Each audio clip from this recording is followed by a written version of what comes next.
तो चलिए आगे बढ़ेंगे। मध्य प्रदेश की राजधानी भोपाल में जिला पंचायत अध्यक्ष की कुर्सी को लेकर के बीजेपी और कांग्रेस के कार्यकर्ताओं के बीच शुक्रवार को आपस में जोरदार भिड़ंत हो गई।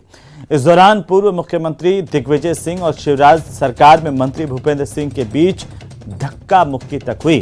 तस्वीरें आपकी टीवी स्क्रीन पर। भोपाल में सुबह से ही जिला पंचायत कार्यालय के बाहर हंगामा चल रहा था, जिसमें बड़ी संख्या में कांग्रेस के कार्यकर्ता और नेता मौजूद थे।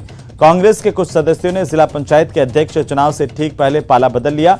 इसकी भनक लगती है पूर्व मुख्यमंत्री दिग्विजय सिंह, पूर्व केंद्रीय मंत्री सुरेश पचौरी, कांग्रेस के विधायक पीसी शर्मा, आरिफ मसूद सैकड़ों कांग्रेस कार्यकर्ताओं के साथ जिला पंचायत कार्यालय पहुंच गए और जमकर हंगामा किया।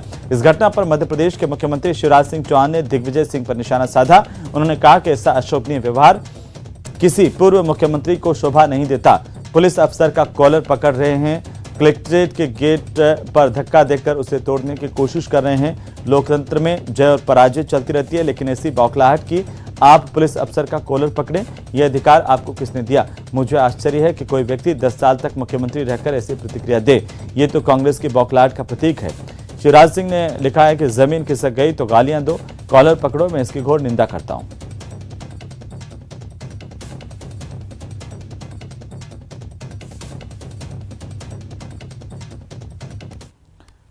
तो वहीं पश्चिम बंगाल के शिक्षक नियुक्ति भ्रष्टाचार मामले में गिरफ्तार पार्थ चटर्जी की सहयोगी अर्पिता मुखर्जी ने शुक्रवार को जांच के लिए अस्पताल ले जाते समय जमकर तमाशा किया है। ईडी अधिकारियों की गाड़ी की पिछली सीट पर बैठ करके अर्पिता मुखर्जी फूट फूट करके रोती रहीं। गाड़ी से उतारने की कोशिश के दौरान भी वो नहीं उतरी और हाथ पैर पटक कर जोर जोर से रोने लगी। गाड़ी से उतारे जाने पर सड़क पर बैठने की उसने कोशिश की और इसके बाद ईडी के अधिकारी इसे लगभग बलपूर्वक व्हील चेयर पर बिठा करके अस्पताल के अंदर ले गए। जांच के बाद पिछले गेट से बाहर निकाली गई तो भी रो रही थी और हाथ पैर पटक रही थी। वो कुछ कहने की भी कोशिश कर रही थी, लेकिन काफी भीड़ और हंगामा होने की वजह से साफ नहीं हो पाया कि अर्पिता आखिर कहना क्या चाहती है। अर्पिता के नाम पर मौजूद 2 फ्लैट से 50 करोड़ की नकदी, 3 करोड़ के गहने और विदेशी मुद्रा बरामद की गई है। ईडी ने 23 जुलाई को अर्पिता के फ्लैट पर पहली बार छापेमारी की थी। इस दौरान ईडी को करीब 21 करोड़ रुपए कैश मिला था। इतना ही नहीं, ईडी ने अर्पिता के घर से 20 मोबाइल फोन और 50 लाख रुपए की ज्वेलरी भी बरामद की थी। ईडी को अर्पिता के घर से करीब 60 लाख रुपए की विदेशी करेंसी भी मिली थी। इसके बाद ईडी ने अर्पिता मुखर्जी को गिरफ्तार किया था। तस्वीरों में देख सकते हैं कि अर्पिता मुखर्जी का ड्रामा यहां पर किस तरीके से चलता रहा। अस्पताल लाते समय लगातार रोती रही और कई बार नीचे बैठने की भी कोशिश की। हालांकि ईडी की तरफ से अस्पताल में ले जाकर के उनका मेडिकल करवाया गया। चलिए आगे बढ़ेंगे। राष्ट्रपति द्रौपदी मुर्मू को कांग्रेस सांसद अधीर रंजन चौधरी ने जब गलती से राष्ट्रपति कहकर संबोधित किया तो बीजेपी ने इस पर सियासी बवाल खड़ा कर दिया। सदन में केंद्रीय मंत्री स्मृति ईरानी ने जोरदार तरीके से इसकी मुखालफत की और अब अधीर रंजन चौधरी ने अपने इस बयान के लिए राष्ट्रपति द्रौपदी मुर्मू को चिट्ठी लिख करके माफी मांगी है। लोकसभा में कांग्रेस के नेता सदन अधीर रंजन चौधरी ने अपनी चिट्ठी में कहा कि मैंने आपके पद को परिभाषित करने के लिए गलती से एक अनुपयुक्त शब्द का इस्तेमाल किया था। मुझे इसका खेद है। मैं आपको विश्वास दिलाता हूं कि ऐसा सिर्फ जुबान फिसलने की वजह से हुआ था। मैं इसके लिए माफी मांगता हूं और उम्मीद करता हूं कि आप मुझे माफ कर देंगे। अधीर रंजन चौधरी ने लोकसभा में बुधवार को राष्ट्रपति पद के लिए राष्ट्रपति शब्द का इस्तेमाल किया था। उनके इस बयान को लेकर गुरुवार को संसद में जमकर हंगामा हुआ। सत्ता पक्ष से विरोध दर्ज करने की जिम्मेदारी संभाली केंद्रीय मंत्री स्मृति ईरानी ने। स्मृति ईरानी ने देश की इस बड़ी घटना को लेकर के ईरानी ने द्रौपदी मुर्मू के अपमान के साथ साथ आदिवासी समुदाय और महिलाओं का भी अपमान इसे बताया और इसे लेकर कांग्रेस की अंतरिम अध्यक्षा सोनिया गांधी से भी माफी मांगने की मांग की। हालांकि इस मामले को बिगड़ता देखकर अधीर रंजन चौधरी ने अपने इस बयान के लिए माफी मांगी और इसे जुबान फिसलना कहा। उन्होंने कहा कि वे हिंदी के बहुत अच्छे जानकार नहीं हैं, इसीलिए उनकी जुबान फिसल गई थी। साथ ही ऐलान किया था कि उन्होंने राष्ट्रपति से मिलने का वक्त मांगा और वो इसके लिए उनसे माफी मांगेंगे।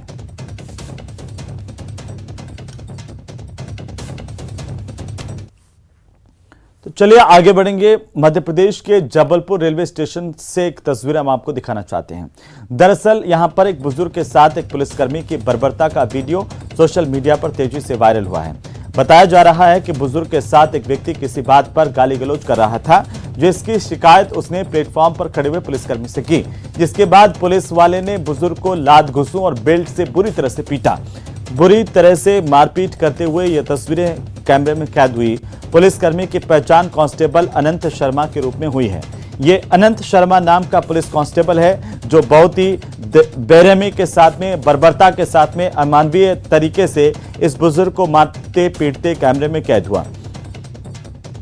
ये रीवा थाने के लोर थाने में पदस्थ है और वीडियो की पुष्टि होते एसपी नवनीत भसीन ने इसे सस्पेंड कर दिया है। वीडियो में यह देखा जा सकता है कि पहले पुलिसकर्मी बुजुर्ग को धक्का देकर प्लेटफॉर्म पर पटकता है, इसके बाद उस पर हाथ पैर चलाता है, फिर बुजुर्ग के चेहरे पर जूता मारता, न केवल चेहरे पर बल्कि शरीर के हर अंग पर जूता मारता हुआ ये पुलिसकर्मी कैमरे में कैद हुआ है। इस लाल घेरे में इस पुलिसकर्मी की करतूत को देखने के साथ इसकी अमानवीयता और बर्बरता को भी देखिए। आप देखेंगे कि किस तरीके से इसमें बर्बरता है, अमानवीयता है और इसने जमकर इस बुजुर्ग के साथ मारपीट की है जो इसके पिता के उम्र का है। पुलिसकर्मी की हैवानियत यहीं खत्म नहीं होती। इतना सब कुछ करने के बावजूद भी पुलिसकर्मी बुजुर्ग के दोनों पैर पकड़कर इसे घसीटता हुआ दूसरे प्लेटफॉर्म पर ले जाता है और रेल लाइन की ओर पीठ के बल पर शरीर का आधा हिस्सा लटका देता है। फिर बुजुर्ग के दोनों पैर फैला करके उसके प्राइवेट पार्ट पर जोर से पैर से प्रहार करता है, मारता है। ये तस्वीरें सामने आने के बाद में इस पर एक्शन हुआ है। अनंत शर्मा नाम के इस पुलिसकर्मी को सस्पेंड किया गया है।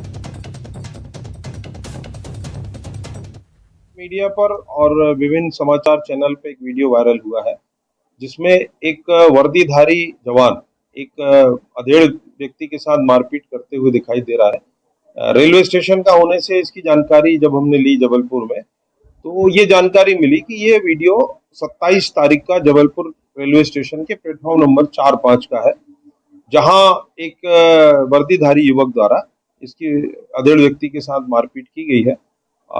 अभी इसके बारे में पुष्टि की जा रही है कि ये जवान कहाँ पदस्थ है और उसके नाम पते की जानकारी हम ले रहे हैं और जानकारी मिलने पर वरिष्ठ अधिकारियों को अवगत कराते हुए और इसके खिलाफ कार्रवाई सुनिश्चित की जाएगी।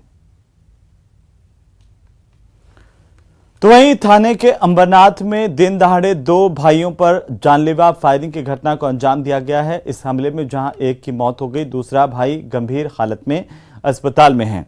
हमलावरों को यहां पर सीसीटीवी में कैद तस्वीरों के आधार पर पहचानने की कोशिश की जा रही है पुलिस की तरफ से। इस हमले के बाद आम लोगों में भी दहशत का वातावरण फैला हुआ है। फिलहाल ये जानकारी सामने आ रही है कि व्यवसायिक विवाद की वजह से हमलावरों ने ये घातक हमला किया है। तो आपको ये तस्वीरें हम दिखाएं, उससे पहले हम आपको बता दें कि इस हमले को लेकर के पुलिस की इन्वेस्टिगेशन जारी है। ये पूरी की पूरी वारदात जो है सीसीटीवी में कैद हुई है और इसी के आधार पर पुलिस अब हमलावरों को पहचानने की कोशिश कर रही है। ये तस्वीरें जहां सामने आई है, 2 भाइयों पर जानलेवा हमला करने, फायरिंग करने का ये पूरा मामला है जो सीसीटीवी में कैद हुआ है। इसके बाद पुलिस ने इस पूरे प्रकरण को दर्ज कर जाँच शुरू कर दी है। पुलिस ये कोशिश कर रही है कि आखिरकार इन बदमाशों को पहचाना जाए, उनकी गिरफ्तारी की जा सके। हालांकि इस वीडियो के सामने आने के बाद कई सवाल खड़े हो रहे हैं कानून व्यवस्था को लेकर के कि बदमाशों में कोई खौफ नहीं है और इसी के चलते बदमाशों ने यहां पर जानलेवा हमला किया, हवाई फायरिंग की सरेआम और उसके बाद भाग छूटे।